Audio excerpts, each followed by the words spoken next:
It's also a chance for you all to gain experience with the media, and that's why it was so important for us to bring back the press conference portion of this event, because we want to put you all in the hot seat and give you all some questions and let your fans and friends and family who are watching have a good time seeing y'all up there in front of that microphone. So this should be wonderful. I want to take a little bit of time right now to thank everyone who has participated in this event over the years. Really a major thank you really to the ECSU Department of Radio and Television Services. Obviously, this small group, this small staff does a wonderful job year in and year out making this event happen, as well as other community events throughout the year. So I definitely want to thank the students and the staff of WRVS 89.9 as well as W18BBD-TV for what we do. I also want to take some time to thank family and friends and the fans who are watching right now and the ones that are here with us. Of course, their excitement, and not only that, their support gives you the energy that you all need to do what you do out there on the field. So we want to thank all of them. Their unwavering support is just so important to everything that we do. We also want to hear from you all today. So for everyone that is watching on our YouTube channel, we also want to get questions from you. So if you do have a question, we want you to go into the chat of the YouTube, and we will pull those questions down, and we will ask the coaches and student athletes as this event continues. Without further ado, we want to go ahead and get the media portion of this event started. And we want to start off today with the Bruins of Camden County. If you would, make your way here to the stage.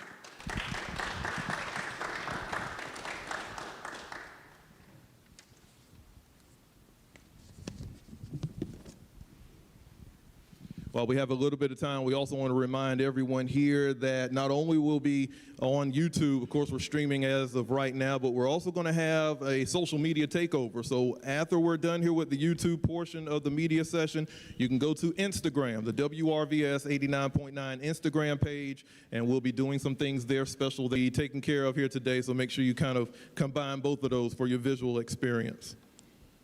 Of course, the Camden County Bruins first-year head coach, Corey Evans, and Coach, you played football and basketball over there at Camden. You was success on the court and on the field. Now you return as the head coach. Just talk a little bit about how that feels to be in this seat and getting ready for a brand new season.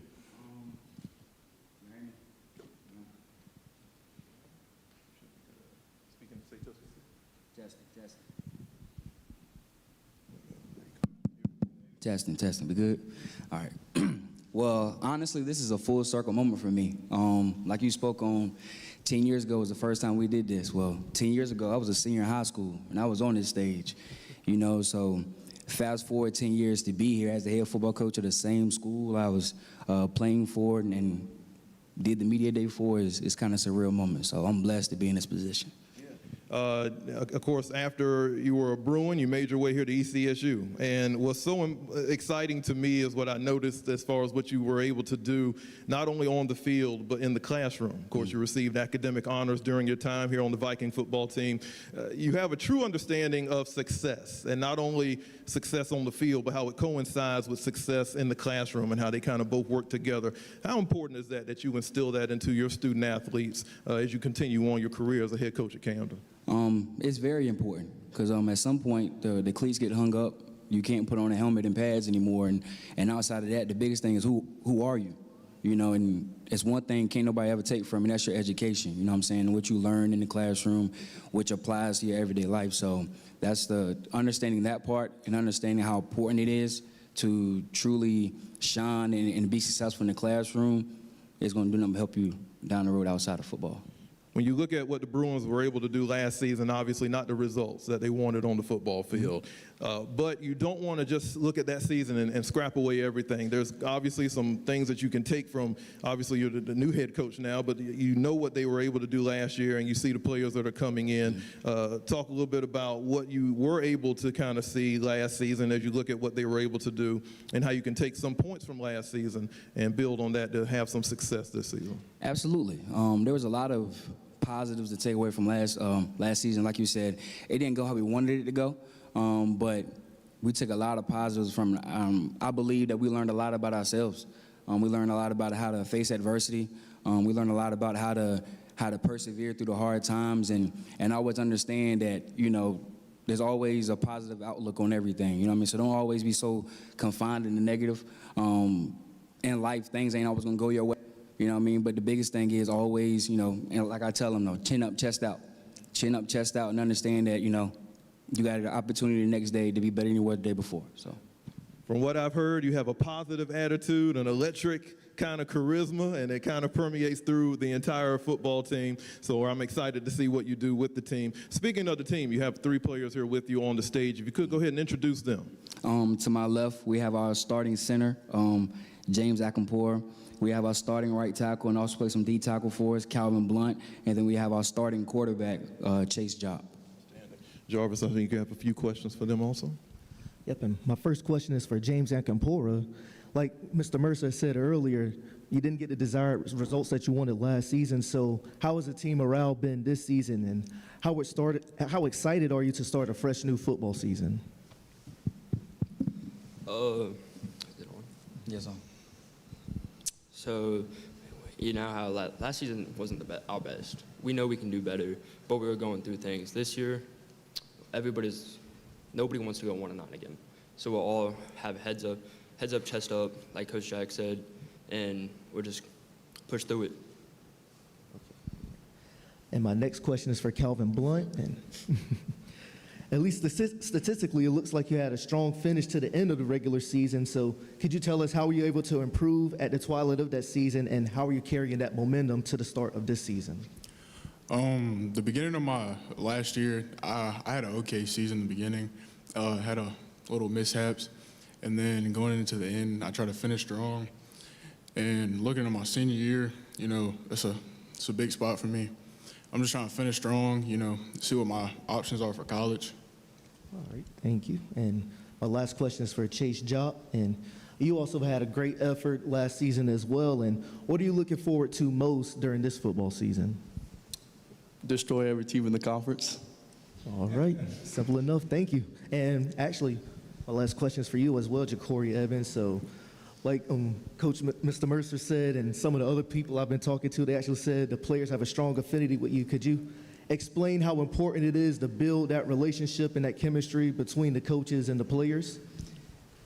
Absolutely. I feel like when there's trust there between the players and the coaches, you know, it ain't nothing that the players wouldn't do. When they feel like you genuinely care about them, you know, outside of the sport alone, they're willing to do whatever for you. And when they're willing to do whatever and they're fully bought in, man, it's a lot of great things can happen and you can get a lot of success out of that. All right, thank you. Absolutely. Thank you. All right, have a round of applause for the Bruins of Camden County.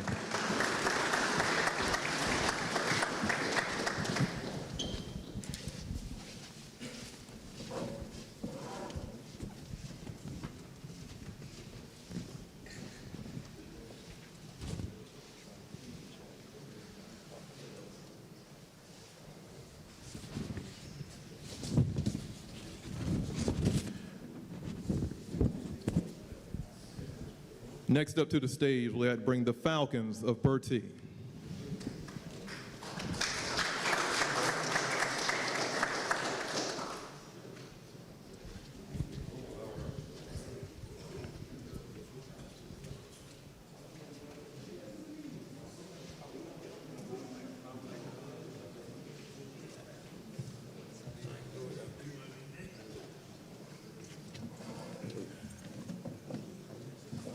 I just knew you about it. I ain't gonna lie. I said that. Good. Falcons of Bertie, 5-7 on the season of 2024-25, 2-3 in the conference. Coach, if you could take a little bit of time to introduce yourself and the players that you brought with you here today. My name is Coach Pugh, Coach Ronald Pugh, originally from Williamson, North Carolina, now coaching at Bertie High School. Today I brought with me a senior, Mr. Nakwe Bazemore, and a sophomore, Mr. Anthony Spate Jr. Mr. Anthony Spate Jr. plays offensive line, defensive line, and Mr. Bazemore down there on the end plays, he's at a receiver and DB. I want to stay on that a little bit, Coach Pugh. Of course, you're in your second year at the helm of the Falcons. Talk about these players really quick and what their skill set brings to the table that will give you the success you're looking for in 2025. These guys bring a lot to the table. As far as being good athletes and building on their skill sets, they also bring what we're looking for this year is leadership. Last year we had great leadership, but it was kind of scattered at times, and now we're focusing on building leadership in the players so that in tight game situations we keep cool head. and push through some of those difficult situations we might face in the season because we're young. The reason why I brought both of these young men because their leadership is.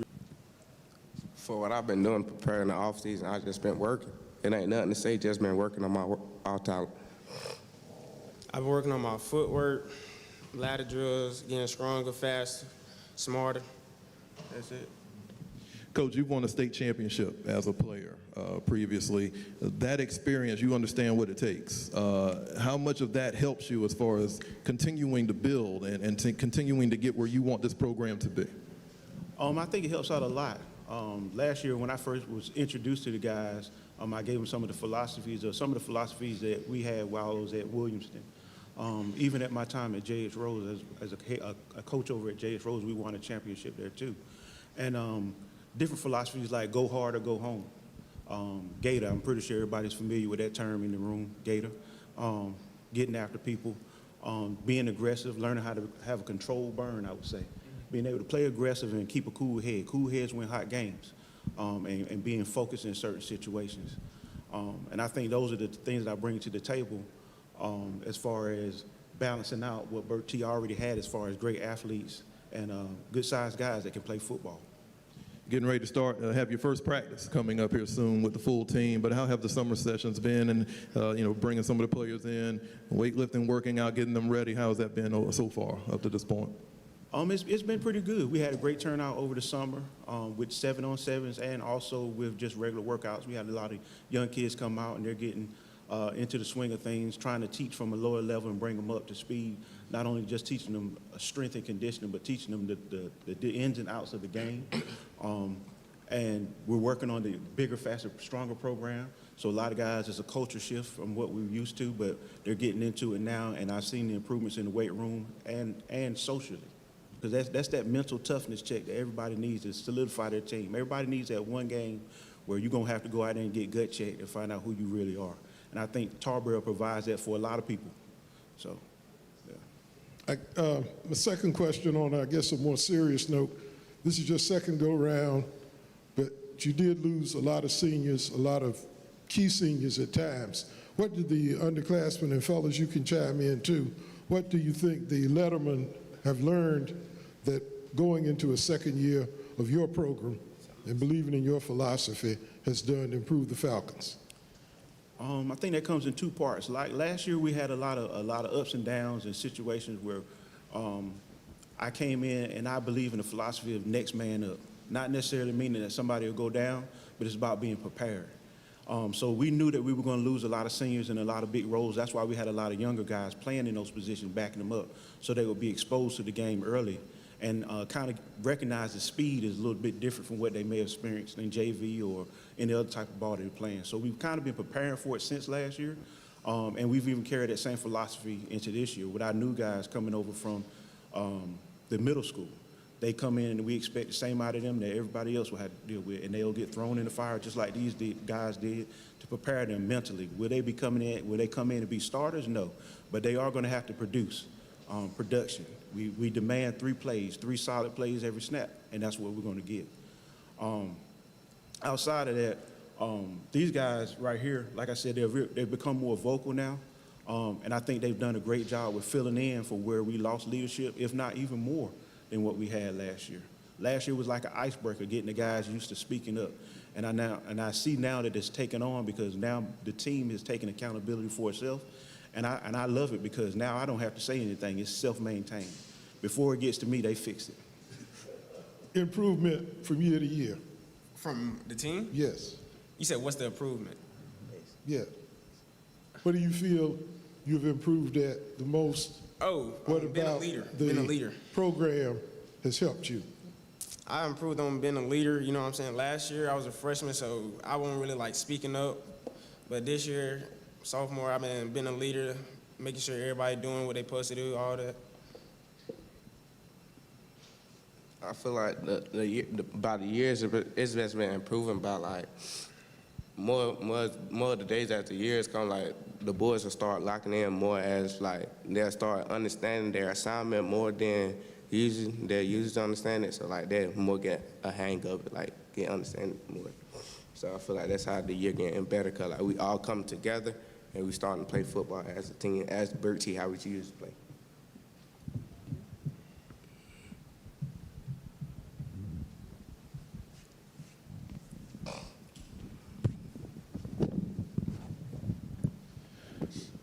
All right, well, the Falcons of Burt T begin their season August 22nd, first game against the Eagles of Northeastern. Let's give a round of applause to the Burt T Falcons.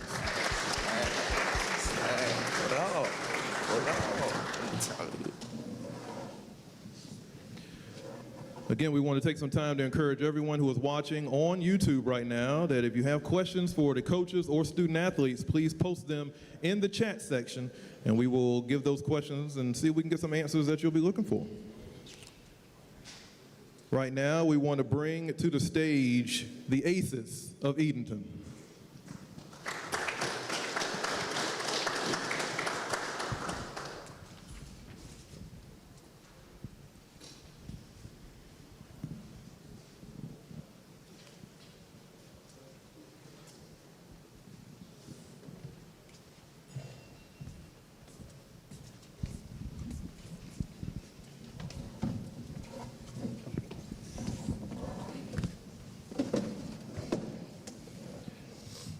Head coach of the Aces, Mr. Paul Hoggart.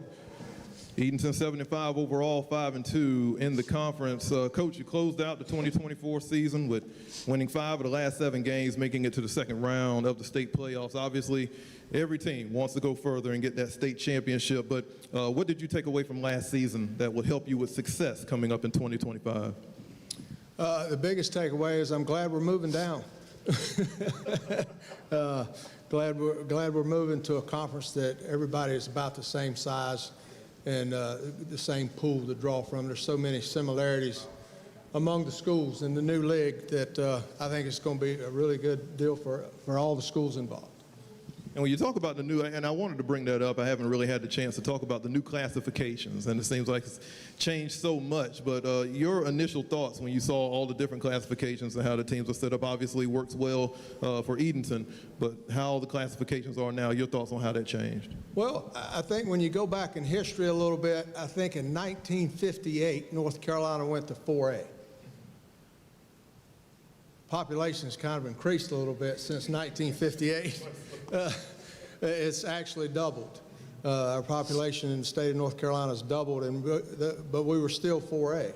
Every state around us, South Carolina's got 200 schools. We got 420. They go to 5A. It just didn't make a whole lot of sense. There's a lot of inequality there. So I think, yeah, there's going to be some bumps in the road with the new alignment when you a challenge, but in the long run, it's going to be best for everybody involved. Take a little bit of time, Coach, and introduce the players that you have with you on stage here. I got Miles Cobb, S.J. Furby, and Jonte Langley. And when you look at each of these players, talk about their individual skill sets and what they bring to the table that's going to help you get the success you want this year. Well, the biggest thing is that they have put up with me through their senior year and are still here. That's something that in my stage of career that you need to understand is I keep getting older. They stay the same age. They're 16 to 18 years old, and I'm getting old. So the biggest thing is they've been able to put up with me and hang in there. But the biggest skill set among the 3 of these guys and the guys that's sitting out in the audience is this spring and summer has been different.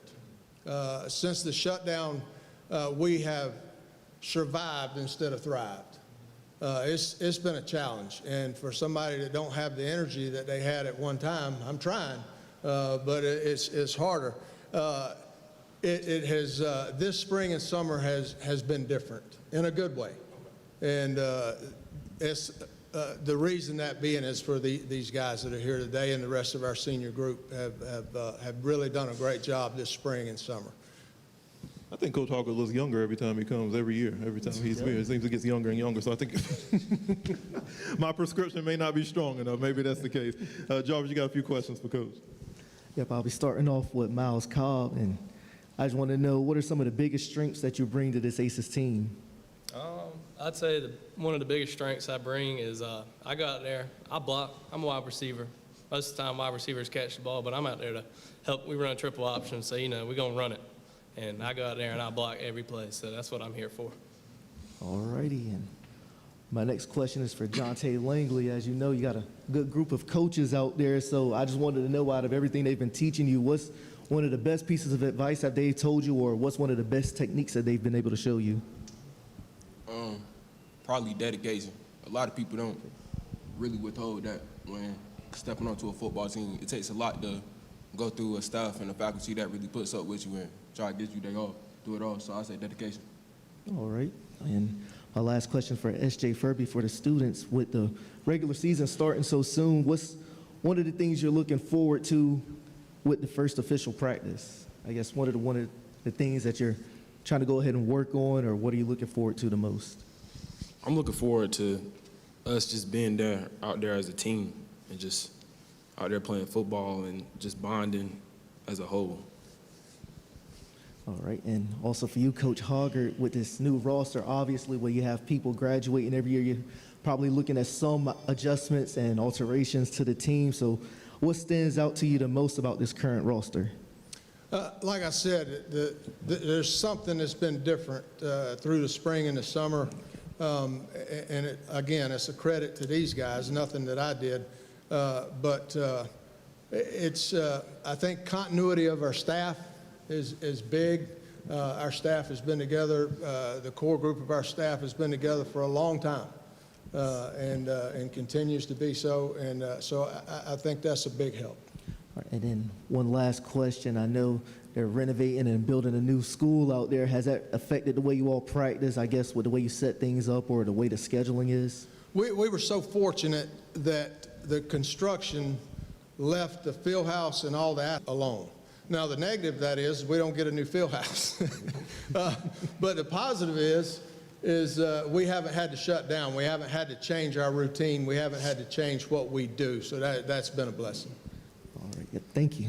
Finally, Coach, before I let you go, just assess last season. As you look at all the games last season, how everything went, just give a kind of a review of what you kind of took away from last season and some of the changes you'll be looking to make this year just to have another successful season coming up. Well, like you said, roster changes every year. I know, we get blamed for only running one play, but it morphs every year, but depending on the talent that you have, how many running backs you have, how many receivers you have, what's your offensive line looks like, what are we linebacker to defensive line ratio, how many DBs can because in our situation you got to play both ways. So do we have enough DBs and receivers that they can rest each other? So it's very different each year, just because of the change in the roster and the new kids coming on. The thing, and I keep mentioning this, that it has been, for an old man, it's been exciting. The spring and the summer has been exciting. I hope that leads into some good things coming up. Well, this old man here will lead his team out there on the field beginning on August 22nd, first game against the Panthers of Pasquotank County. Let's have a round of applause for the Edenton Aces.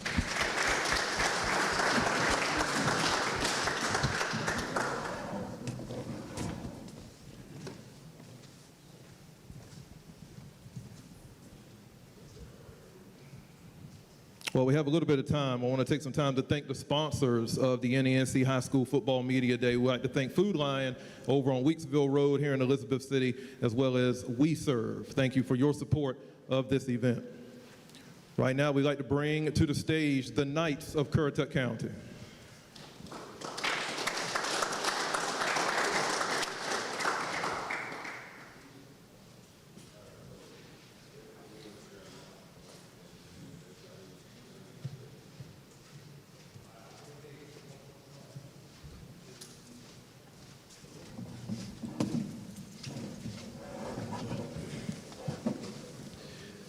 Coach, you're a veteran of this event, so not much to say there. I'll go ahead and let you introduce yourself and the players that you brought with you today.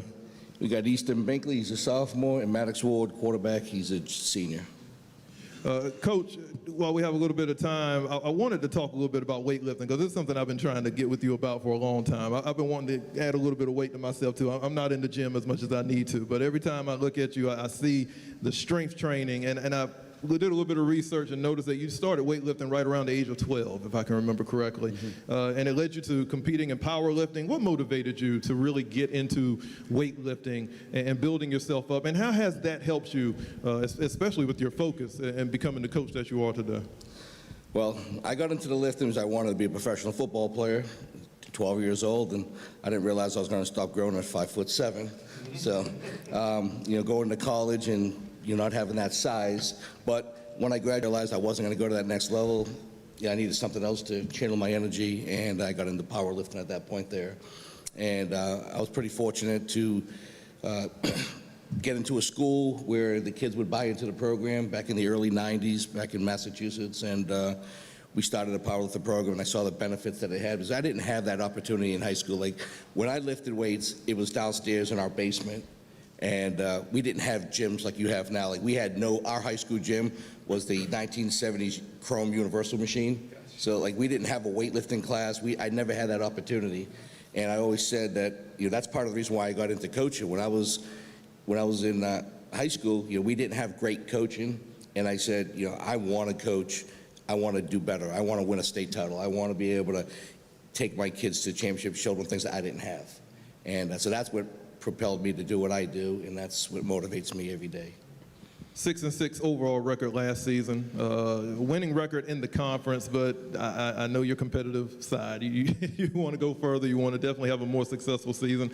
Take a little bit of time to assess last season and how it went for the team, and your thoughts overall on how the season went. Well, obviously, 6-6 is not where we wanted to be. I don't ever really want to be less than like an 8-2 record.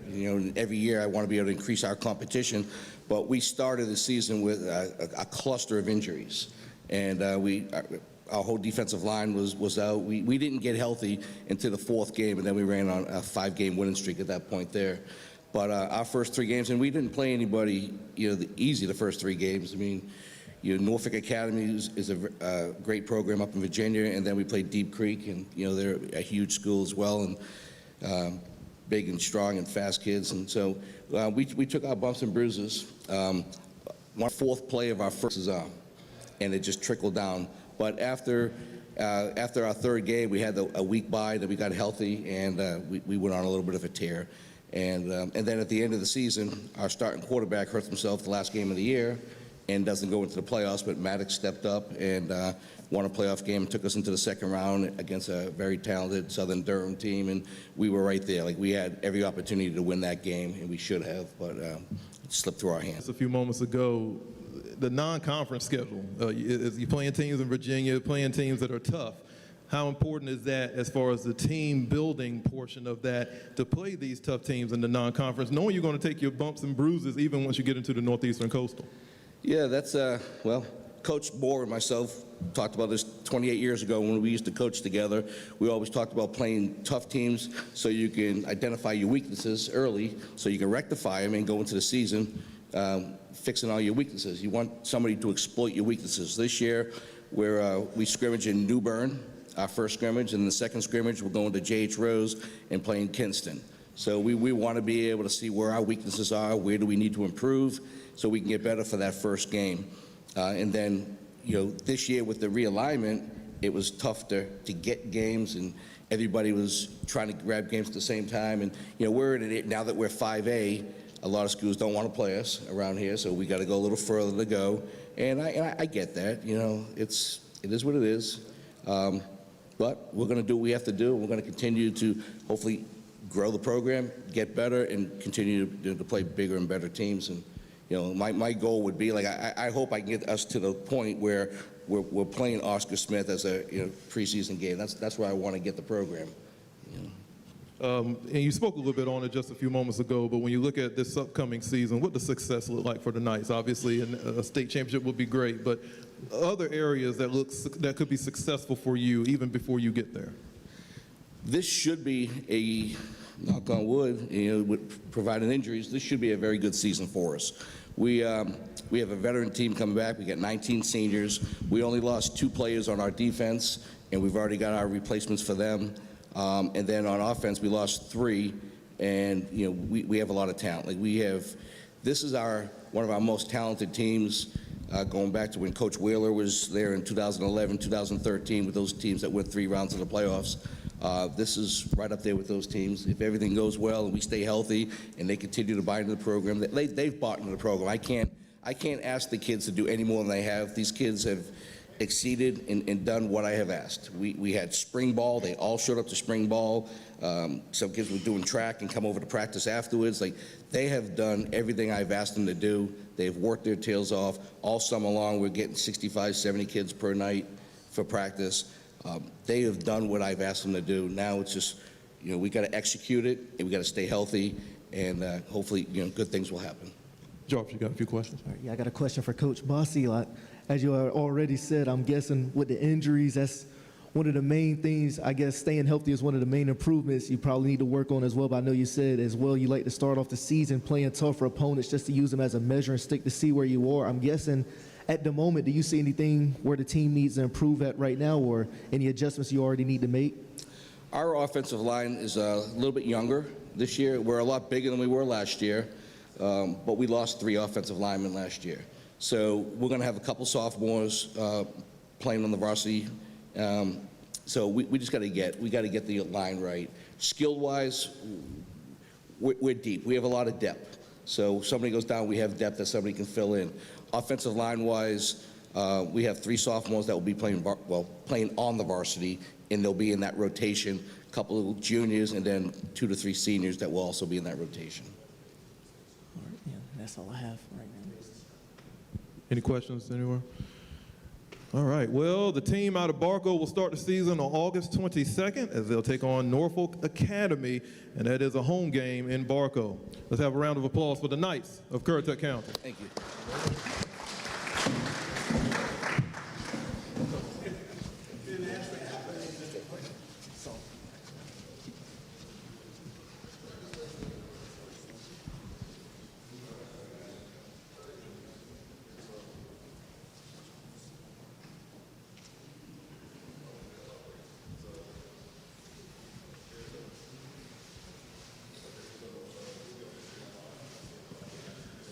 Right now, we'd like to bring to the stage the Bears of Hertford County.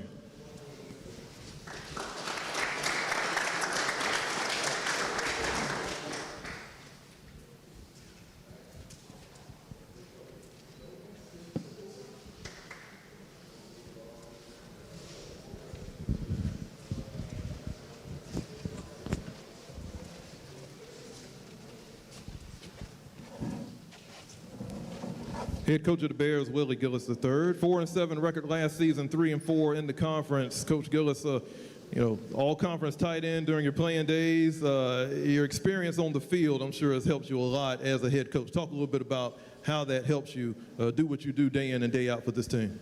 I think my experience playing helped me a lot, but honestly, a lot of it comes from being around football all my life. I grew up in a football household. Learning football I walked this campus many days, coming to practice and being here and just, being around this football program in itself.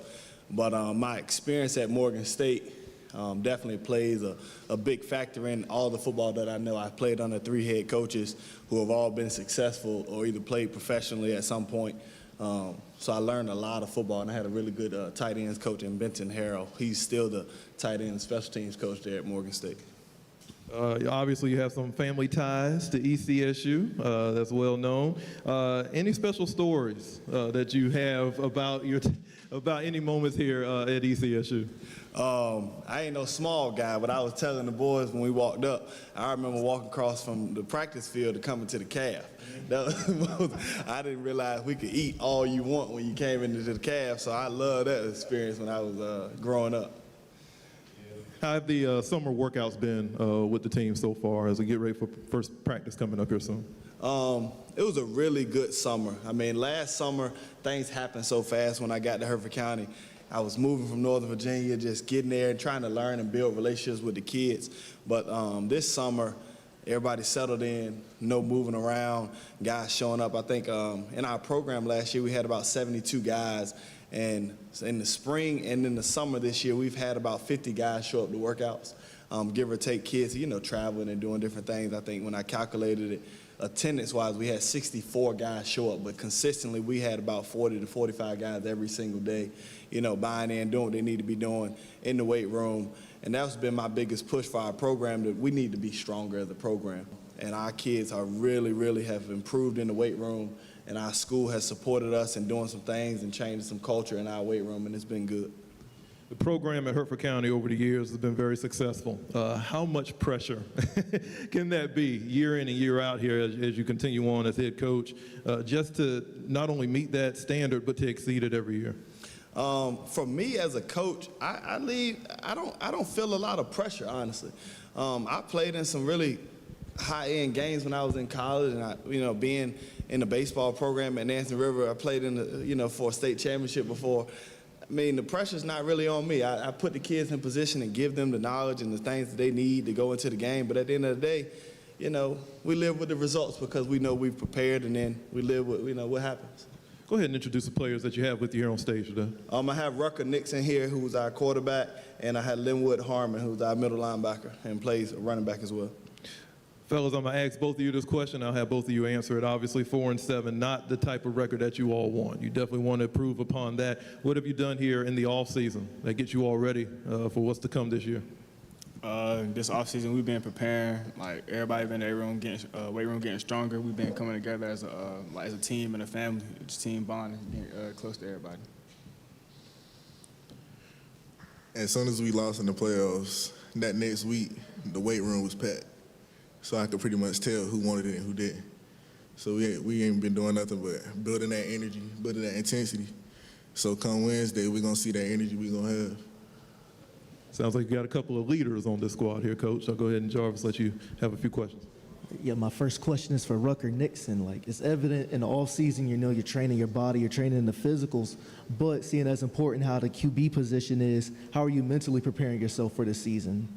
I'm mentally preparing myself for the season is, depending on my guys to help build each other up, having to get leadership for my team. All right. And for Linwood Harmon, statistically, you've improved your level of game every single season. So what can we expect to see from you this season, and will this be your best season yet? It's all gas, no brakes. It's no slowing down.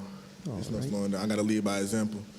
All right, love to hear. And it's a question for you, Coach Willie Gillis. It's a little bit more so not about the X's and O's, but it's more so like the community event. I see that they're doing a Friday night 5G Lights event during all the football games. Could you discuss how important that is to bridge the gap between the community and the students and the whole football program itself?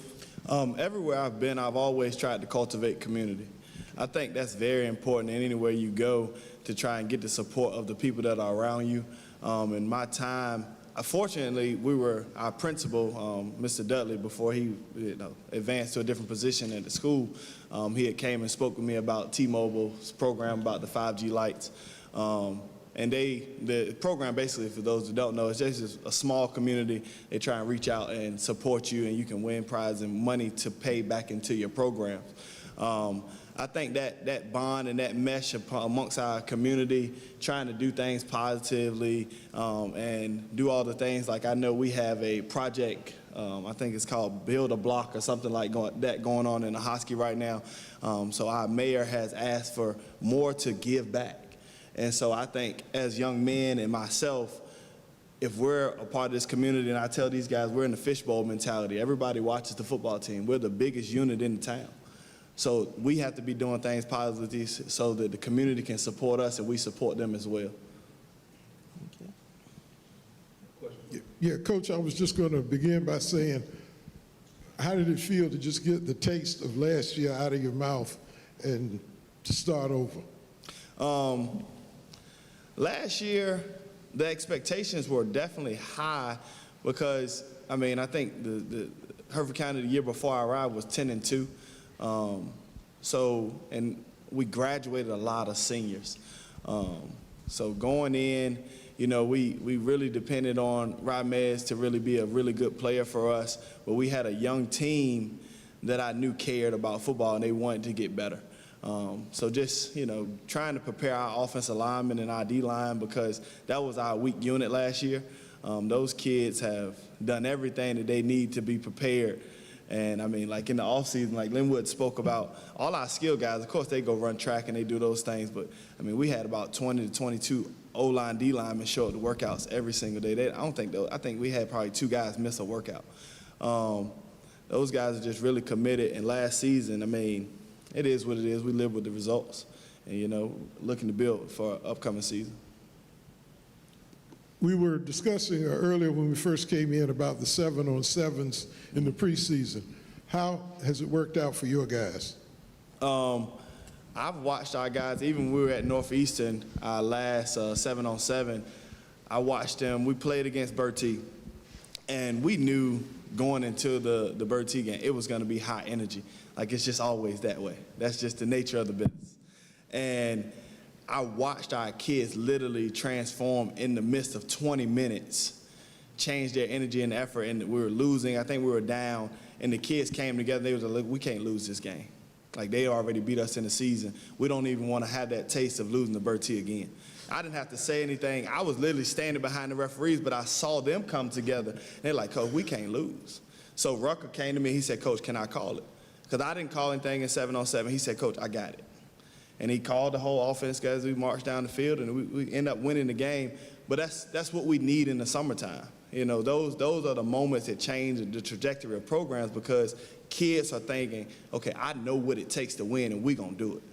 And it was a big moment for us during the summer, and I left there happy because our kids, the culture changed in that very moment. Last question. I know you've talked about the strength. How much would off-season speed work help your guys, particularly your skilled players? Like I said, our athletic programs have very much supported us in the community. So we have been able to run 40s, and our kids, they were really slow. I didn't think we were a very fast team. So we took the time we bought some technology for our kids to be able to run 40s consistently and get faster. And Linwood can attest to that. A lot of college coaches have been reaching out and interested in him. And we've definitely gotten faster. We've definitely gotten faster. I don't know if anybody knows, we've been on the Feed the Cats program, so we jumping, changing direction, and running in straight lines as much as we can, try and get our players prepared to play at the next level, honestly. Coach, final question for you. Talk a little bit about the skill set of both of the players that you have here on stage and some of the other players on the squad that we need to look out for here in 2025. You're expecting to have a big impact year for you.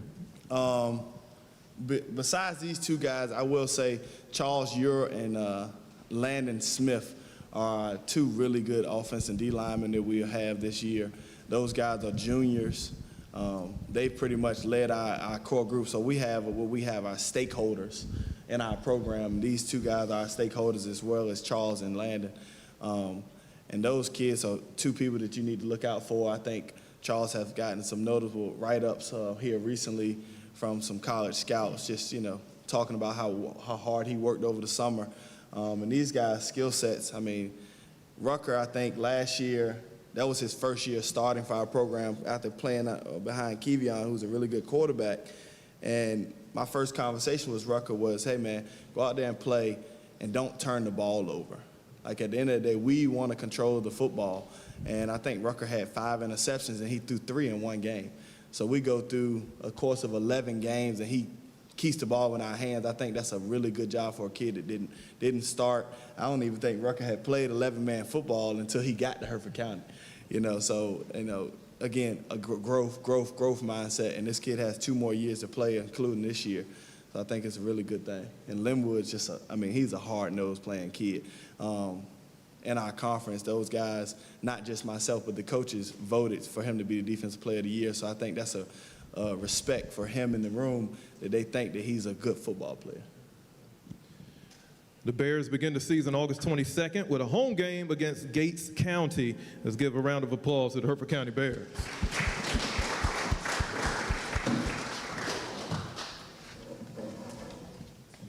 Again, we want to take this time to remind everyone who is watching right now on YouTube that if you have any questions for the players or the coaches, you can go ahead and type them into the live chat on our YouTube channel. And also make sure you follow us on Instagram at WRVS-899, where we have our live IG happening also at this time.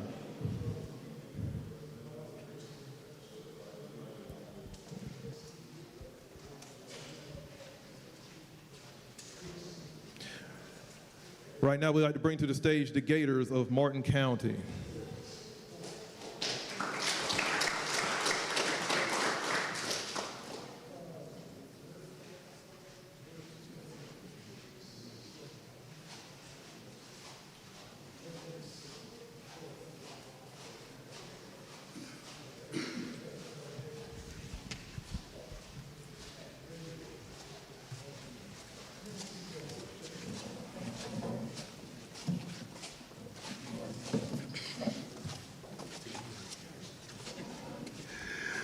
Martin County last season coming in 8-5 overall, 3-2 in the conference.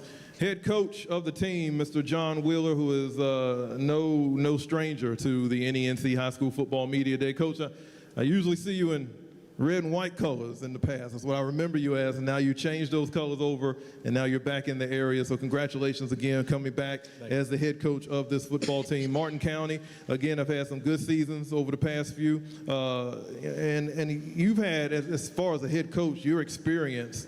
How much of that can you bring as far as your assistant coaching skills that you have gained over the years? How much of that do you bring to the table, and how can you use that experience to gain the success that you're looking for?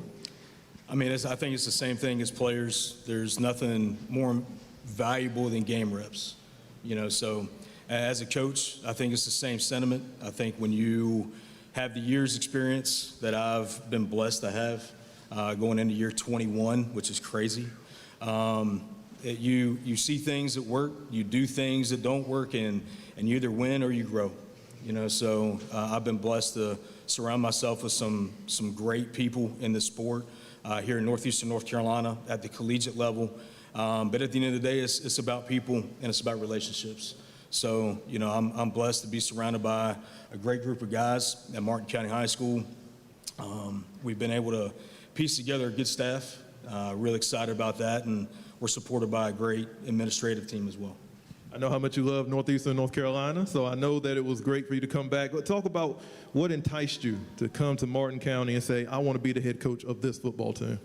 I think you just said it. I think, you know, having the opportunity to come home, my family still lives in Currituck, so being able to see them, a lot of people don't realize the grind that you have at the collegiate level. I tell people all the time, you know, with 52 weeks out of the year, I think there's probably 8 or 9 weekends that I could say I could do something that I wanted to do. So just that free time and being able to spend it with loved ones and friends is big. But, you know, just being able to return to the high school game and be able to share a lot of things that I've learned over the years with a great group that has a great, you know, history of athletic excellence was something that enticed me. So I decided to throw my name in the hat. I think they made the right choice. Talk about the players that you brought to the stage here with you today. So today we have running back DB Josh Shepard and wide receiver DB Dabrion Wilson-Hudgens. He picks on me all the time. Gotcha, no worries. And again, this obviously your head coach first time, but what have you seen from the summer workouts as you get ready for practice coming up this week that encourages you and excites you about the product that you're going to put out on the field this season? In all honesty, I'm really excited about the buy-in. These guys have known me for going on 5 months, and you wouldn't think that the way that they, you know, compete, the way that they have energy at practice, their leadership, their effort at practicing in the weight room, you would think that we've been together for years. But again, that goes back to these guys, especially the class of 26, just being serious about their focus, being serious about this season.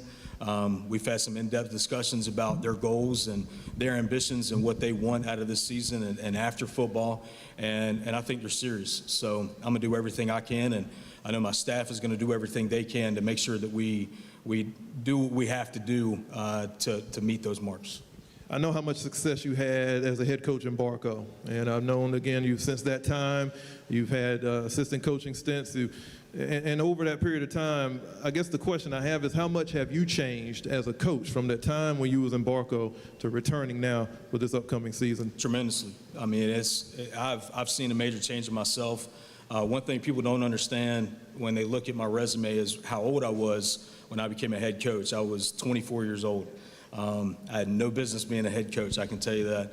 But at the time, our athletic director told me, you may not be ready for us, but we're ready for you.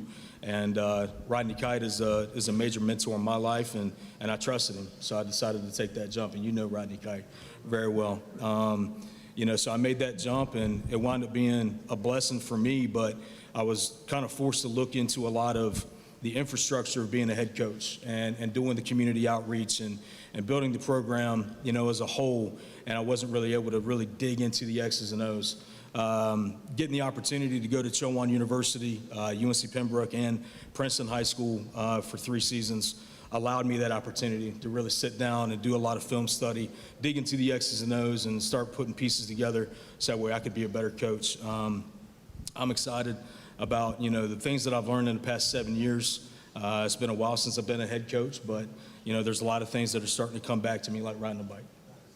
And with that being said, what does success look like to you for this upcoming season? Obviously, you want to go as far as you can, but the little intricacies before you get there, from game one all the way to as far as this team can go, what are you looking for to say, okay, I've reached this goal for the upcoming season?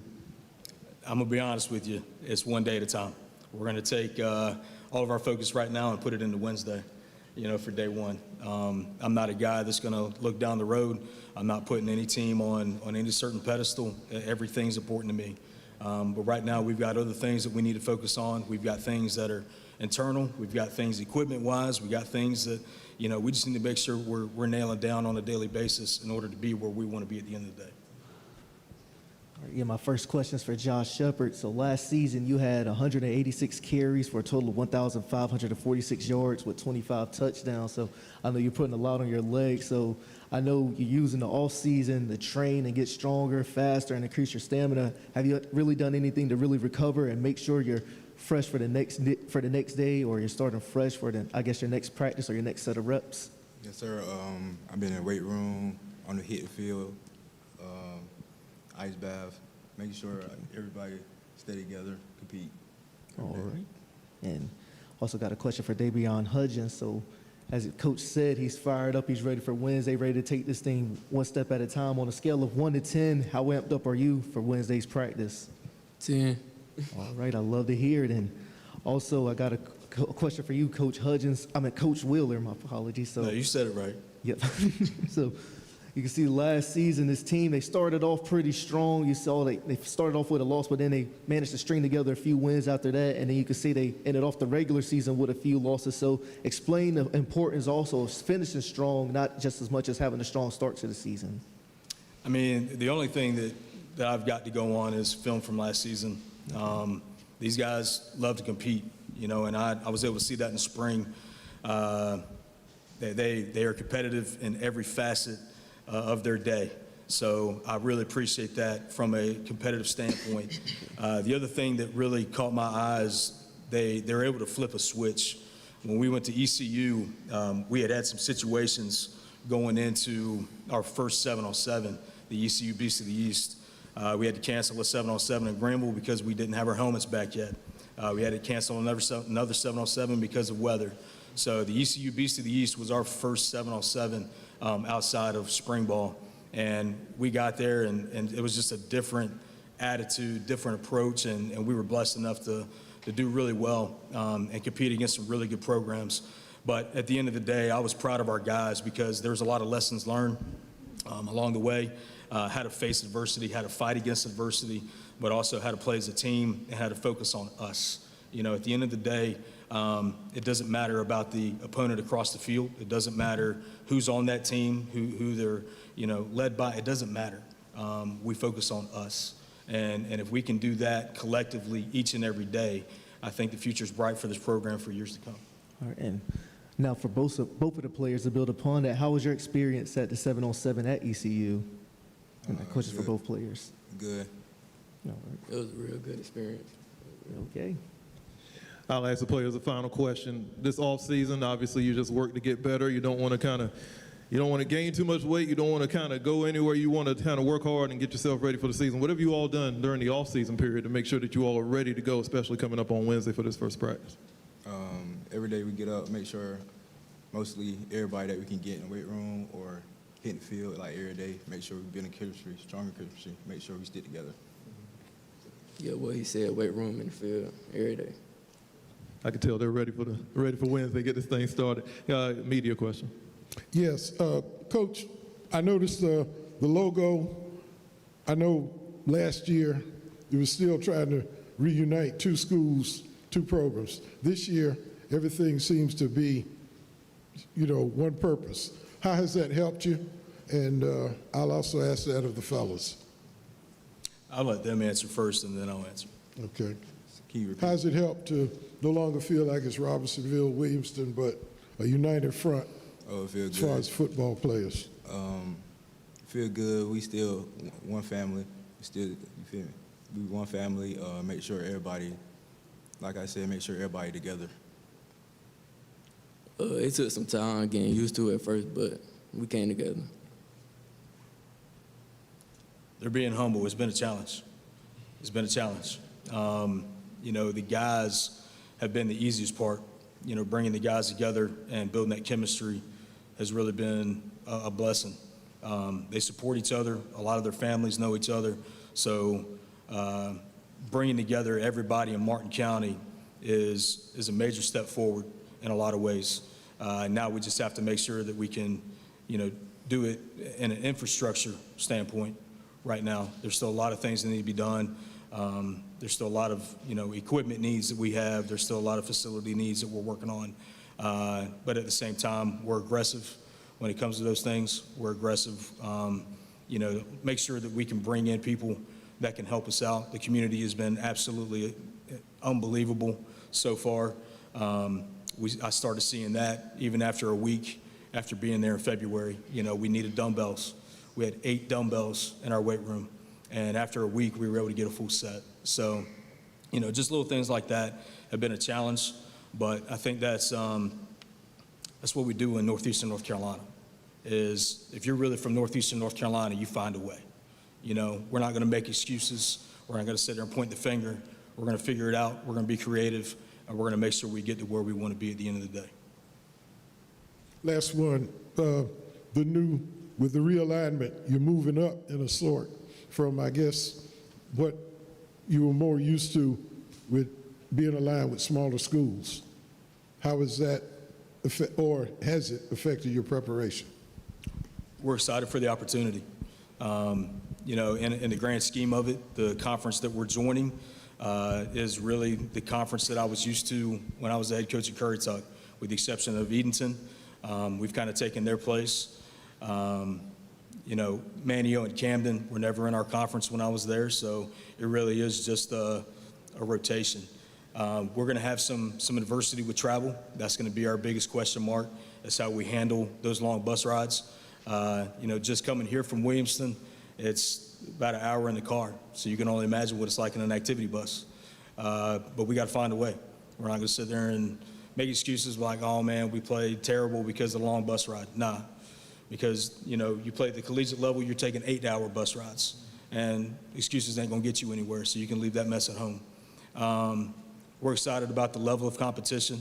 I've known a lot of these guys in our new conference for a long time, and I know they're great guys. They're going to lead their guys and coach their guys at a high level.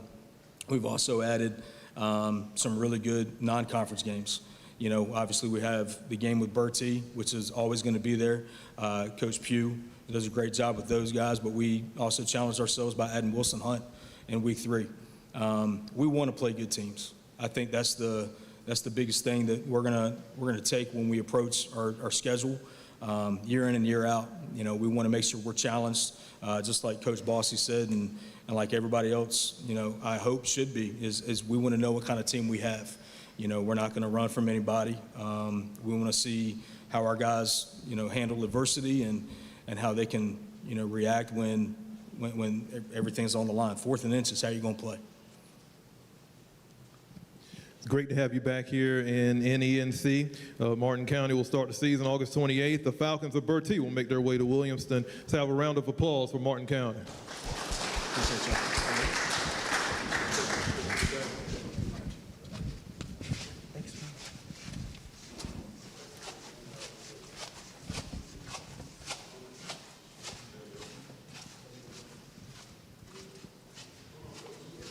Again, we want to take time to thank our sponsors, Food Line and Weeksville Road here in Elizabeth City, as well as We Serve. Thank you for your support of the NENC High School Football Media Day. We're going to move on along here with the Eagles of Northeastern.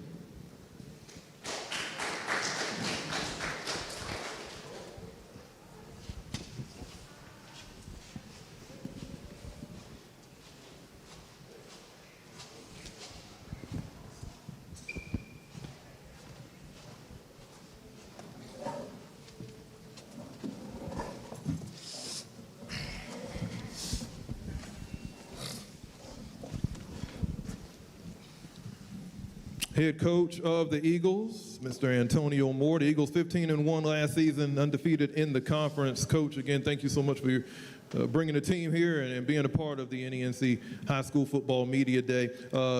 Assess last season. Look back at it, review it for us. Let us know what you thought about it. Obviously, the team made it all the way to the end. Couldn't capitalize where you wanted it to be, but again, another successful season for the Eagles. Yeah, first of all, I'd like to thank WRVS for this event, man. This is great, Clay. It's been going on. It's been great every time, so thank you again. To talk about last season, it was fun. That's the thing that I can just say right now. You know, you get to a state championship, and obviously you want to win, but it was fun. And I just want to take these kids, you know, to fun events, you know, get them out of Elizabeth City, let them see other college campuses, because I'm going to tell you, when I was growing up, that's something that we didn't do. So I'm kind of like, I'm like the kids. I'm having fun also with them. So it was just fun. That's the only thing I can say about that experience. And we talked about this earlier about the scheduling and how important it is to schedule tough teams in your non-conference. You've always felt that way. You always wanted to test your team, and obviously another schedule here that's going to be tough. Talk a little bit about this upcoming schedule and what some of the goals that you have and what you're looking for, especially with the non-conference portion of the schedule. Well, it goes back to what I just talked about, you know, getting away from here, you know, getting out of this area, because like I said, growing up, we didn't go anywhere. So I wanted to, you know, make sure that we can get these kids out of this area and play some good teams. You know, when it comes to traveling, that's always been a part of our lives at Northeastern High School. We used to be in the Big East. And if you know anything about the Big East, we had to go to Rocky Mount, we had to go to Northern Nash, Hunt, Rose, New Bern. So it didn't matter. It doesn't matter. That traveling stuff, I mean, we kind of like playing away from home, to be honest with you. So, you know, so this year I picked up D.H. Conley because Rose and Rocky Mount dropped us. So I had to find another whole schedule. So we ended up playing Vance County, which is probably like 2.5 hours away from here, Wilson Prep. So, you know, when it comes to traveling, we're excited and we're looking forward to it. Coach, go ahead and introduce the players that you have with you here on stage. Okay, right here's Makai Williams, Uzziah Honey, and Jermaine DeShield. Fellas, I'm going to go ahead and give a question if each of you can answer it. The off-season, it's always important. Got to stay conditioned, got to get ready. Of course, first practice coming up on Wednesday. Talk a little bit about how the summer workouts have been for you and what you've worked on over the off-season to get yourself prepared for the upcoming season. Well, one thing I always like to work on is lifting weights. That's my first thing every time, get stronger. And my footwork, that's always been my first two things, first two options. So during the off season, we've just been traveling, getting out, getting to play better teams, like getting used to everybody because it's a younger team. So we just been traveling, getting better together. Yeah, kind of like what he said, just working better as a team, kind of building more of a bond with each other, working harder, getting stronger, getting faster in all those ways. Some of the workouts that you have had, the 7-on-7s and things of that nature, how beneficial have they been for each of you, again, as you get ready for practice this week? Well, I've been going to the lineman camps. So they've been good for me. I caught my first offer from East Carolina University. Congratulations. Thank you. So the skill, we've been to a lot of 7-on-7s, Norfolk State, ECU, UNC, It's just been good. Like, we've been going out there competing in the hot sun and just getting better, winning, fighting. That heat makes you better, so it might be a good thing. Yeah. I'm not a skilled guy, so I don't really benefit from that. But from the guys, they've been having a lot of competition, getting better, seeing different people who to go against and how to, adjust and adapt to that. But for the linemen, going to the Michael Vick camp and all that kind of helped out with us with more fundamental things. All right, my first question is for Jermaine Dashiell. You were a big reason for the defense last season to average 75 tackles a game and get about 50 sacks. So now as a senior and defensive leader, how will you help the team maintain or have a higher level of defensive success this season? Just by motivating each other. In times where it gets hard, people like to get down, but it's just all about motivating and keeping each other up so we have that high energy to impact and make a change. Right. And now for Mekhi Williams, I was very impressed with what I seen with you last season. So I know you said you're hitting the weights heavy. Is there anything else you're doing to help improve your game? Yeah, like I said, my footwork, been trying to eat healthier than I usually do. And last year was my actual first ever year playing football. Can you believe that? Yeah. And then this question is for both you, Coach Moore, and Uzziah Harnley. I remember during some of the broadcasts, me and Mr. Mercer was always talking about how, in third and long situations or in fourth and long situations, when it looked like your back was against the wall, you just come out of nowhere with a big explosive play, or sometimes that play would end up resulting in a touchdown. So I was wondering how you rally the team and get them ready for that play. And Uzziah Harnley, how did you and some of the other receiving and the quarterbacks and some of the other skill guys just manage to come away with such big explosive plays? Hey, only thing I can say, I hate punting. My coaches get on me all the time for not punting the ball. So if I'm going to fake it, I don't tell them. I just walk away. But, last year we had 4 explosive receivers, and that's one reason why we've been to so many 7-on-7s this year. We probably went to 6 colleges, and we went to FCA camp for 3 days. I think our record is 36 and 6 and 7-on-7s. Knew that we had a lot of young receivers coming back that froze their tails off on the sideline last year in the playoffs that wanted to play. But, I had to get them experience. So we took time from May to middle of July doing those 7s. And I can tell you by the end of our 7-on-7 run in the middle of July, we were where we need to be. But we had to do that, just to get that experience. All right, last question, Coach Moore. I know your main objective this season is probably to go to states again and be on the winning side of things, but I also wanted to know, did you have any additional objectives or goals that you want to reach this season? Well, I seem like I say this every year, but, we trying to get back. I mean, we've been talking about it all winter. I mean, as soon as we lost the state championship game, 2 days later, I get texts by the guys saying, "We ready to go back. Coach, we're ready to start." So, and we've been practicing ever since the end of February. So right now, the first day of practice is not anything unusual for us, because it's kind of taking us backwards, because you got to take your shoulder pads off, and we've been practicing with shoulder pads all summer. So it's kind of like we just ready to get back. I mean, we once you taste it, it's a kiss of death. I'm telling you. I mean, once you get there, nothing else is ever good enough. So we're just trying to get back. Coach, finally, final question for you. And not even a question. Obviously, this is a team game, and I want you to show a little bit of love to the assistant coaches and the others that help you, because it's just not about one person. It's not just about one player. You have a team effort there. So give a little bit of love to some of the assistant coaches and your staff that helps you day in and day out. Well, all our assistants, they are great coaches. They're leaders. And for the last 3 or 4 years, I've been kind of like a manager. I love it. I mean, I think it put like 5 more years on my life. I mean, I'm a manager now. My son is the offensive coordinator, which played for me, was my quarterback. And I'm fortunate enough to have my son-in-law as my defensive coordinator.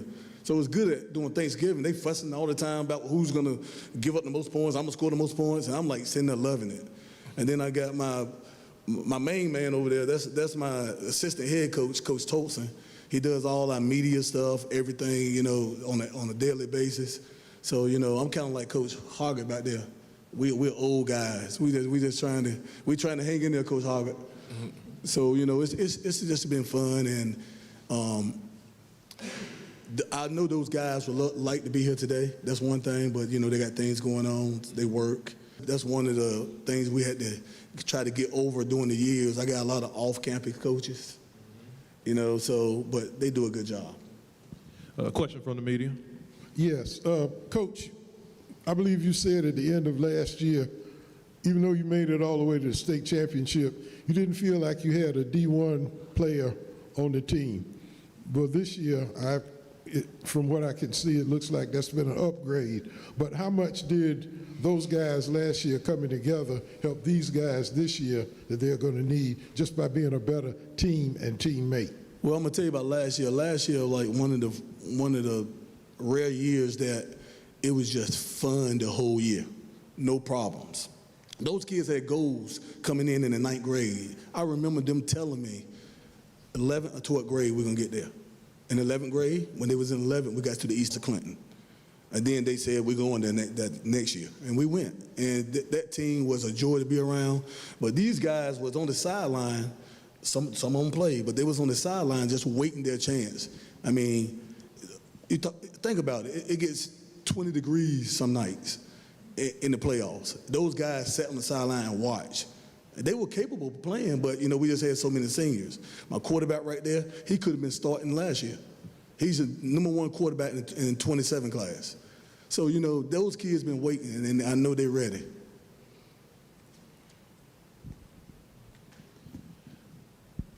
Final question here to the players. Obviously, it's a team game, but I know there's some things you're working on individually. What are some of your individual goals here coming up this season? One of my individual goals, and this one is my only one, is just to go back to states and win it. Because, like Northeastern, we one of those consistent teams around here that always gonna have a winning record. I just want to win it. I've been working on my speed, getting stronger, and yeah, states. I'm trying to go back and win it this time. Mine's been mainly just staying healthy for the most part. That's about it for me. Well, the Eagles will start the season August 22nd as they make their way over to Windsor to take on Bertie. Let's have a round of applause for the Northeastern Eagles.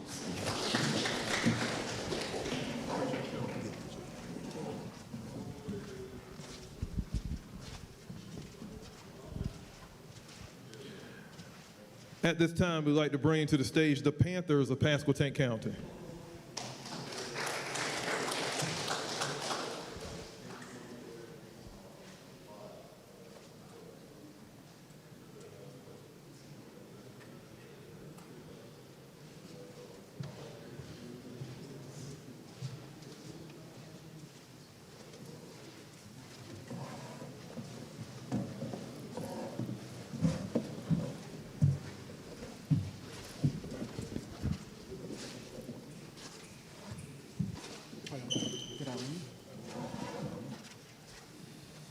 Panthers last season 5-6 overall, 4-3 in the conference. Head coach Marcus White, coach you. Well, first of all, welcome back here to ECSU. Obviously, this is home to you. Talk a little bit about last season and just kind of give your thoughts on what you can take from last season that'll help you prepare for this season coming up. Well, last year was my first year as a head football coach at a high school. I'm a school counselor. And I had an opportunity seeing these young men in the building as a school counselor. And the first thing I noticed is that great student athletes. All these guys sitting at the table, 3.5 GPA or higher, which is great. When colleges come through and they recruit these young men, I'm proud to say, hey, look at these guys' GPAs. Going into the season, I guess the biggest thing was the unknowns. We didn't really have anybody that wanted to play quarterback. What could they do from a skill set? New coaches, me as a new head coach, a lot of uncertainty. Had some success early on, but me, I'm the type of guy that I don't necessarily care about just the wins and losses. We're gonna go back and critique the tape. We're gonna go back and critique all the mistakes that we made. We're gonna go back and critique the great things that we did. Because I know at some point there's going to be an opponent that we're going to play that's going to try to take advantage of those things. So we had a great season from the standpoint of what happened previously, but there are a lot of mistakes that we got to correct. I just think that these are great young men. It's a great opportunity for me to coach them, but every day, every minute, we're going to reevaluate what we're doing and we're going to put the best product on the field. And Coach, obviously, when you were here at ECSU, defensive line, that's an area that is kind of important to you. Talk a little bit about that side of it for this team coming up. Do you feel very comfortable with the defensive line and what you'll be able to do in the upcoming season? Well, I've been coaching football 25 plus years. 24 of those were college. I've been a defensive coordinator. I've coached every position on the defensive side of the ball. But D-line is my love, is what I played. And to be honest with you, I mean, it's going to be difficult figuring out who's going to play. As a defensive lineman myself, I enjoyed having a rotation as a D-line coach, enjoyed having a rotation, and we're going to do that. But have Andrew Edwards, who's going to be a defensive lineman for us. He can play defensive end. He can play inside, outside. He's a great natural pass rusher. We also have Dylan Trotter, who's an O-line D lineman. He's not here today. He's going to really contribute a lot for us. Also, we have a couple other guys that that's two. That's enough names for you right there. But we've got a couple other guys that are really be contributors this year, and we have at least 4 to 6 guys that can be contributors at the D-line for us. Talk a little bit about the offseason, what you've been able to do and what the players have been able to do during the offseason to prepare themselves. Well, last year when I got the job, didn't have an offensive coordinator in place. It was just me as a defensive coordinator. So a lot of things that we did, we worked on technique, we worked on special teams, worked on D-line with defensive concepts. But my offensive coordinator has been here since last year. So we've had an opportunity to sit down and do a lot of skill sessions, sit down and do a lot of classroom work. And our motto going into this year is going to be stronger, wiser, better. So I think that we had an opportunity to really get in the weight room to get stronger. I think having those skill sessions and having those classroom sessions is going to make us wiser. So now it's an opportunity to get on the field and show that we're better. Go ahead and introduce the players that you do have with you here on stage, and also assess their skill set and how it'll benefit the team this season. I'll go down the line first and then come back. Jayon Harris, Mekhi Cooper, and Andrew Edwards. I start off with Jayon. When I first got here, I had an opportunity to evaluate Jayon. He's a dynamic athlete. Special teams, offense, defense. He can play running back, wide receiver. He can do it. He can do it all. Even saw him when he was a younger kid, and he's really developed into a super athlete. Like I said, student athlete. And I just think he'll be our go-to guy for us this year, just like he was last year. Mekhi Cooper plays linebacker for us. Very cerebral player. He's aggressive. He's athletic. I mean, you're talking about 6'2", 230.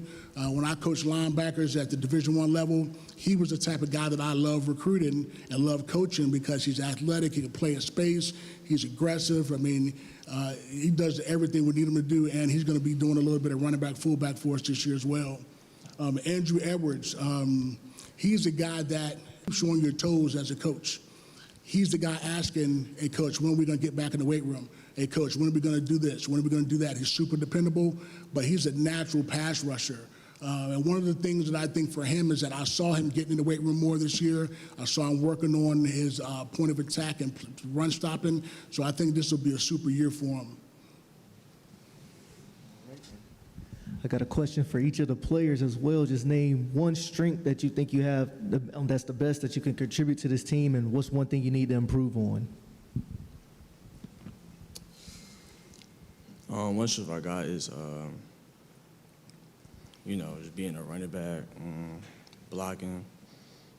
What I need to improve on is, getting out of pocket.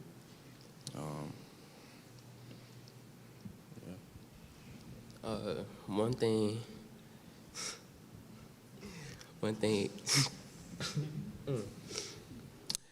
thing that I'm good at is pursuing the tackle, and one thing I need to work on is my speed.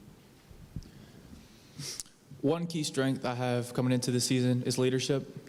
As a rising senior, I got to take on that leadership role more often. I'm getting more than half the team out here on campus, get work in throughout the off season, when we're not having workouts.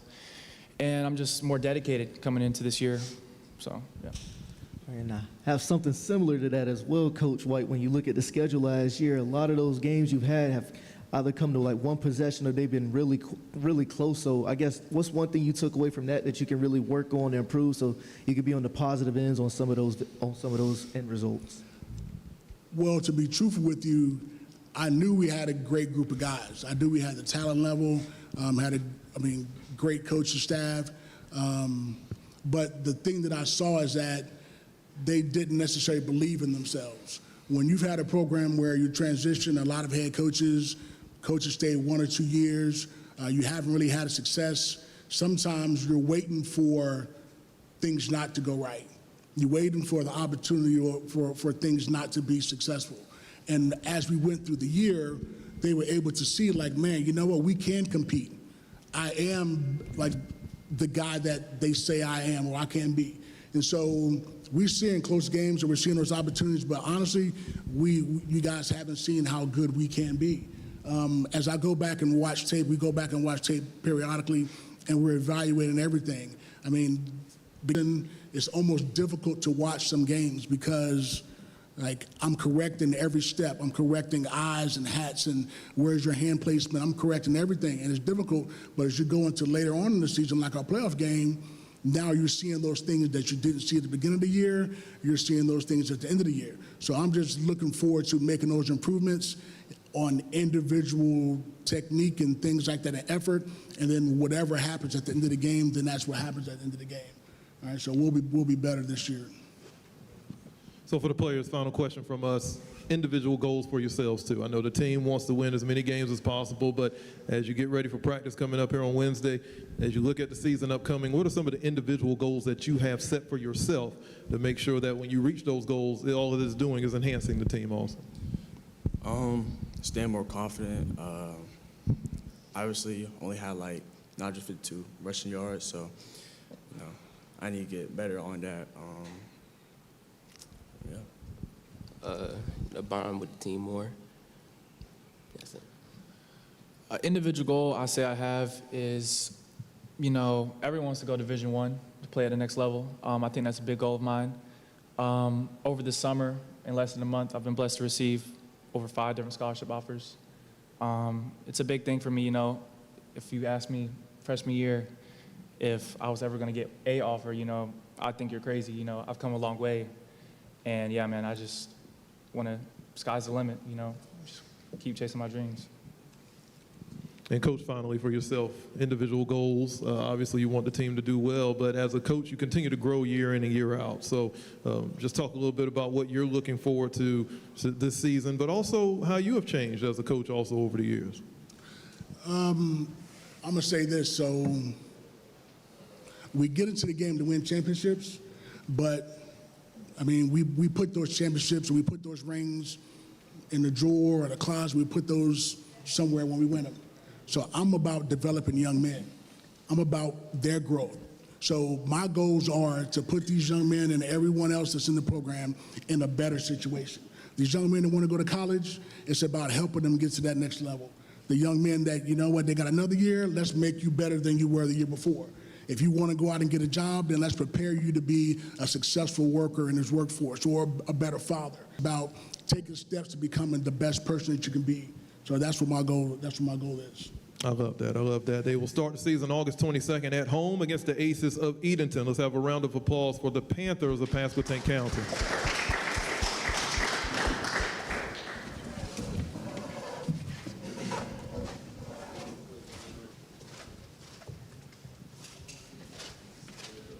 Next up to the stage, we'd like to bring the Pirates of Perquimans County.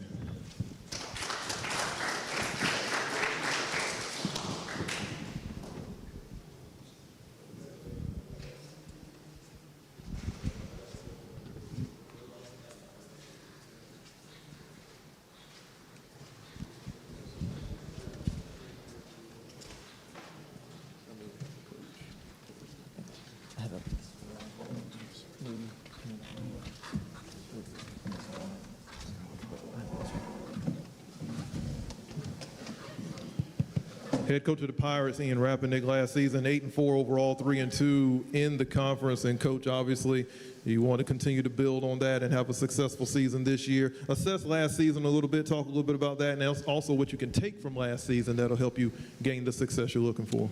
Yeah, I think, really the last couple years, we've consistently been able to produce on the field. winning some close games, being able to finish games is something that we've kind of been able to do over the last couple of years. But as far as going into this year, it's how can we take the next step? I think really last year on paper we won the games that we were supposed to, but we didn't win any of the games that we weren't supposed to.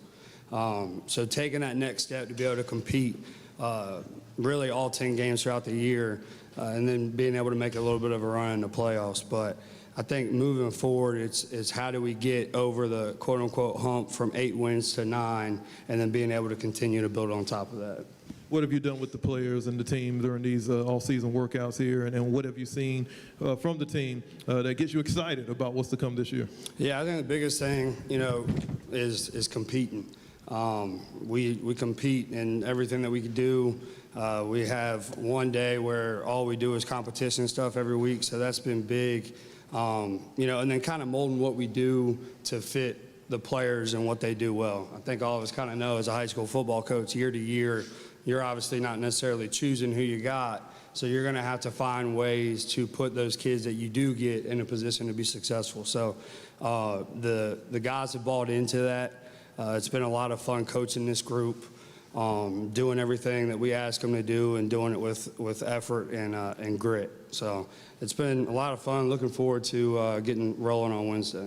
Seems like everybody is, Coach. The players that you have, if you could introduce them here on the stage and talk a little bit about their skill set and what they bring to the table. Yeah, absolutely. So to my left is Benjamin Brown. He plays quarterback. And then on his left is Jordan Cologne. He plays offensive line for us. Obviously losing the quarterback that we've had the last 3 years, the biggest thing that we've had to do is find out what can Benjamin do. Moving from one of the best receivers in our area in the state to behind center is going to make us look a little bit different. What it's going to allow us to do is be able to get the ball in his hands a little bit more and let him be the dynamic playmaker that he is. And then Jordan kind of moving him around on the offensive line to be able to do what he does well in the sense of putting him in space. He's a very athletic kid. Pulls well, moves in space well, and is able to get second-level blocks and carry them down the field. So those things, and then the other 2 guys that we got here as well, Stephen Elliott and Sam Lane, just trying to find ways to obviously highlight their strengths and mold what we do to help put them in the best position to be successful. My first question is for Benjamin Brown. As a senior and one of the cornerstones for this team, what kind of impact do you want to make on your team and your school and possibly your community this season? Just show up really and compete. Yeah, we're a family and go out there and play every game like a family. And now I have a question for Coach Rapinick. It looks like the team had success with the run and the pass last season. You averaged about 7 yards per carry and about 15 completions a game. So could you just tell us a little bit more on how you had such a balanced attack last season on the pass and the rush? Honestly, it didn't feel like that. So if we average 7 yards a carry, I'm feeling pretty good. But I felt like we were very one-dimensional last year. We've made a commitment to being more of a discipline, me calling games as far as, pushing the run first and really getting into being able to lean on our offensive line, which, I think that we're better up front going into this year already than we were. And I think our scheme, the way that we've kind of transformed it, has helped us to highlight, again, what putting guys in space and things like that. But, we just try and get the ball to our best players and let them do their thing. And, that's kind of what we've always hung our hat on, excuse me. But, it's just a little bit different going into this year. I have a question for Jordan Cologne as well. Like in the weight room, you have some impressive numbers there as well. So I was just wondering, did you want to hit like any maxes with your weights before you graduate or before the end of the football season? Like, is there a goal that you want to hit in the weight room? Absolutely. I always look to up my weight physically and in the weight room. I want to get all of my lifts up, especially power clean. All right. One of the words I heard the players say was family. that's got to be really important to you to hear, because I think that's a culture that you've tried to build year in and year out. Speak a little bit about how important that is, that they can use that word family. And again, that's success right there, just that they have that feeling that they can depend on the player that's next to them. Yeah, I mean, you know, some of the best teams I've been around are teams that love each other. You know, over the last couple of years, we've had some teams that love each other and we've had some teams that don't. And I think you can look at our record on those years and see the ones, it's pretty evident in my opinion. You know, I think that's a big part of what we do in football and coaching in general, you know, in a society where a lot of people talk about me and I, you know, for us, we try and push that it's about us. You know, we have a big sign in our locker room that says it's about us. And, you know, that's the way that we prepare, it's the way that we act. So, you know, that's definitely something that we've tried to push, you know, because I truly believe that when you love each other, you're going to fight harder, you're going to play harder, you know, we're going to coach harder and all those things. But, you know, loving each other as a football player and as a program, I think is really what sets you up at the end of the day. Going with the realignment, going from that 1A, 2A situation in the Four Rivers, now you move to the Atlantic, Albemarle Athletic Conference. Now it's just straight 2A, and it seems like everybody's on an even keel. I'm wondering how you feel about the realignment, how it benefits, and if there are any cons to it, but just your overall thoughts on how the realignment has affected Perquimans specifically. Yeah, I kind of agree with what everybody else has said. You know, Coach Hager mentioned about, you know, everybody's kind of the same size and pulling from the same kinds of kids, but, you know, I think for our community and really the communities that are surrounding us, it's going to be great for everybody. To be able to play Eatonton again, you know, obviously we're still playing Camden, which we've done. You know, I think as far as neighboring counties and things like that, it's going to be really good. Obviously the travel situation is a little bit better minus Manio, but really at the end of the day, these are the teams that our community wants us to play, and I think everybody in the surrounding communities that are playing us as well would probably say the same thing. Any questions from the media? Anything there? Nothing at all. They will begin the season August 22nd on the road as they make their way to the OBX to take on First Flight. Let's have a round of applause for Perquimans County, the Pirates.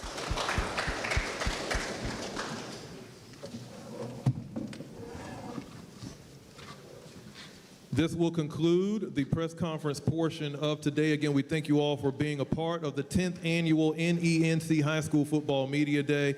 We are so happy that we're able to bring the spotlight to all of the student athletes, the coaches, and the schools here in Northeastern North Carolina. That means a lot to us. Again, we thank you for your support. Jarvis, wonderful job. And again, to the staff of the ECSU Department of Radio and Television Services, thank you so much. Coming up a little bit later here, just to run it down in the afternoon, we have sessions coming up, personal development. We'll talk a little bit about mental health awareness, as well as professional etiquette and professional development. That's all coming up here in the afternoon. But again, thank you all who are joining us on the YouTube channel. We appreciate that for you all watching, as well as on IG Live. We appreciate you all following us there. And again, follow us on social media at WRVS-899 and stay up to date on everything we're doing here in Northeastern North Carolina. For Jarvis and the department, I'm Clay Mercer. Again, thank you all for being here, and we appreciate being here for you and for all that you do year in and year out. Thank you so much.